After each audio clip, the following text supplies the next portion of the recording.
Yingxelo ke le ngobe kuthe kwashukuqwa liqoqo eliphezulu le-PAC kulempela veki. Lo mbutho umile kwelithi unsebenziswana kohulumeni izaba into yesiqhelo. Sithetha nje kwibakala lo masipala nabo sele beyinxalenye yobambiswano. Lo mbutho uthi ke konke okuma kube phansi kwemigqaliselo nemiqathango hayi kuphela kohulumeni abasemakhaya koko nakumaphondo nozwelonke.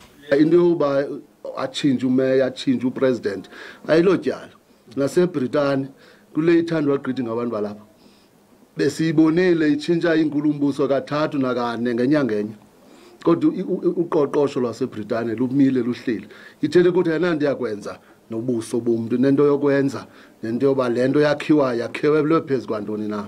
So ipoint yami ke intoba lensebenziswano komasipala naphezulu naphi kufuneka ibe nemigqaliselo nemigomo ebekwayo kwenze basonke sikwazi uyilandela. iPAC ivakalise inxalabo yayo ngokuqhubela phambili nokuba kucimicimi kombane kweli lizwe. South Africa has the ability to maintain a reliable, sustainable and cost-effective energy supply.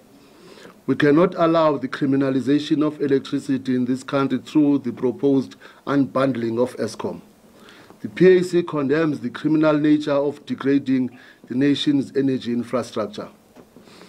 The PAC holds strongly view that load shedding can be eliminated in less than 90 days if the South African government is serious about servicing its people in ending the energy and electricity crisis.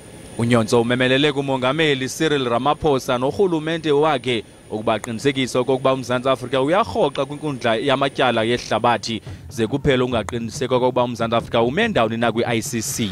NdinguAbongile Dumako kwiindaba ze-SABC eGauteng.